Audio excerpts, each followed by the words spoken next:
بسم اللہ الرحمن الرحیم۔ السلام علیکم۔ آج ایک بہت ہی اہم سوال کا جواب ڈھونڈنے کی کوشش کرتے ہیں، اور وہ سوال یہ ہے کہ اگر مر ہی جانا ہے تو پھر یہ کوشش کیوں، یہ پلاننگز کیوں، یہ بڑا سوچنا کیوں؟ کیونکہ آخر کار ہم نے مر ہی جانا ہے۔ تو یہ سوال تقریباً ہر انسان کے ذہن میں آتا ہے، جو بھی تھوڑا سا شعور رکھتا ہے اس کے ذہن میں یہ سوال آتا ہوگا جب بھی وہ کوئی کام کرنا شروع کرتا ہوگا، بزنس یا کوئی اور پلان بنانا شروع کرتا ہوگا، تو یہ سوال آتا ہوگا کہ یار مر ہی جانا ہے تو پھر یہ کیوں؟ تو اس کا جواب ڈھونڈنے کی کوشش کرتے ہیں۔ تو اس کا جواب سادہ سی یہ ہے کہ دیکھیں، آپ کی زندگی میں آپ نے جو نیت کرنی ہے اور اس نیت پہ جو عمل کرنا ہے اس کا آپ کو اجر ملنا ہے۔ تو اگر آپ نے ایک ہاسپٹل بنا دیا ہے اور اس نیت سے بنایا کہ اس سے لوگوں کا فائدہ ہوگا، تو آپ جب مر جائیں گے تو ہاسپٹل ادھر ہی رہنا ہے، لیکن اس ہاسپٹل کی جو نیت تھی اور جو اس کے لیے آپ نے ایفرٹ کی وہ آپ اپنے ساتھ لے کے جائیں گے اور وہ وہاں پہ آپ کو فائدہ دے گی۔ ہم صرف فزیکل فارم کو دیکھتے ہیں کہ جو بھی ہم بنا لیں گے وہ ادھر رہ جائے گا، لیکن ہم اس کے جو بیج ہے، جیسے ہم درخت کو دیکھ رہے ہیں، اس کے بیج جو ہے اس کو نہیں دیکھ رہے۔ ہمارے جتنے بھی یہ جو فزیکل فارم میں ہمارے پاس جو بھی اثاثے ہوتے ہیں یا جو چیزیں ہوتی ہیں، یہ سارے کا سارا ایک نتیجہ ہے، لیکن اس کا جو اصل ہے،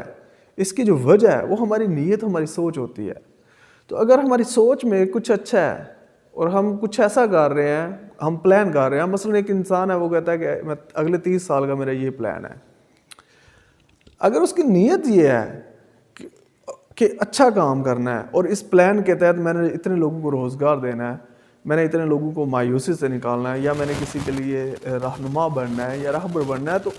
اب وہ بظاہر 2-3 سال بعد فوت ہو جائے یا 30 سال بعد وہ دنیا سے چلا جاتا ہے، باقی ہر چیز ادھر ہی رہ جائے گی، نو ڈاؤٹ، جو بھی اس نے بنایا ادھر رہ جائے گا۔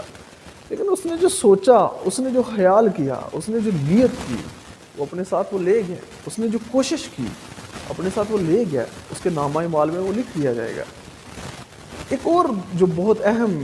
چیز سمجھنے کے لیے ہے وہ یہ ہے کہ دیکھیں، عمل وہ تو ہے جو آپ کرتے ہیں۔ مثلا آپ نے ایک غریب کی مدد کر دی، ایک انسان جس کو رستے کا نہیں پتا، آپ نے رستہ دکھا دیا، لیکن عمل میں یہ عمل بھی کاؤنٹ ہوتا ہے، یہ بھی عمل میں کاؤنٹ ہوتا ہے کہ آپ بیٹھے ہیں، آپ نے کچھ نہیں کیا، باہر ظلم ہو رہا ہے، آپ چپ کر کے بیٹھے ہیں، ہمت ہی نہیں کی، یہ بھی آپ کا عمل ہے۔ آپ کچھ کر سکتے تھے، آپ نے کچھ نہیں کیا۔ آپ امید دے سکتے تھے، امید دیکھ سکتے تھے، لیکن آپ نے نا امیدی کو چوز کیا، یہ بھی تو ایک عمل ہے۔ آپ کچھ کر سکتے تھے، آپ نے کچھ کیا نہیں، یہ بھی آپ کا ایک عمل ہے۔ تو یہ جو مایوسی والی سوچ ہوتی ہے، نو ڈاؤٹ ہماری زندگی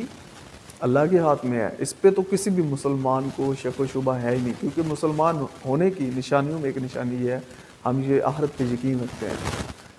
تو لیکن ہم اس کو اس اینگل سے بھی دیکھیں کہ اس جو ہماری موت ہے اس سے پہلے جو بھی دورانیہ ہے اس کا ہمارا حساب ہوگا، وہ نامہ اعمال لکھا جائے گا۔ تو اگر آپ اپنے وقت کو ضائع کرتے ہیں تو یہ بھی ایک عمل ہے، اور اگر اپنے آپ وقت میں جدوجہد کرتے ہیں، اسٹرگل، کوشش کرتے ہیں، کچھ اچھا سوچتے ہیں، اچھا کرنے کی کوشش کرتے ہیں، اپنے آپ کو، اپنے اہل عیال کو، اپنے علاقے والوں کو فائدہ دینے کی کوشش کرتے ہیں، تو یہ بھی ایک عمل ہے۔ لیکن اگر آپ نہیں کرتے، آپ چپ کر کے بیٹھ جاتے ہیں، مایوس ہو جاتے ہیں، مر ہی جانا ہے، یہ ہو جانا ہے، وہ ہو جانا ہے، تو یہ بھی ایک عمل ہے۔ تو جس طرح اچھے عمل کی جزا ہے، اچھے عمل پہ آپ کو ریوارڈ ملے گا، تو کچھ نہ کرنے پہ اللہ بہتر جانتا ہے، ہو سکتا ہے آپ کو اس کی سزا مل جائے۔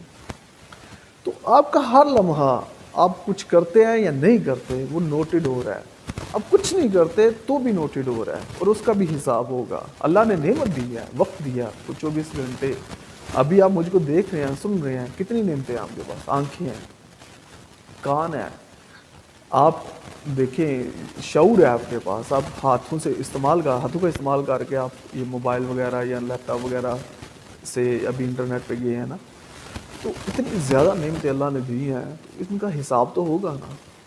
تو اگر آپ اس سوچ کو لے کے کہ مر ہی جانا ہے، بندہ کچھ نہ کرے، تو یہ جو نعمتیں دی ہیں ان کا حساب آپ کو دینا ہوگا۔ اس لیے یہ مایوسی کی سوچ کو چھوڑیں، نو ڈاؤٹ اصل پلانر اللہ ہے،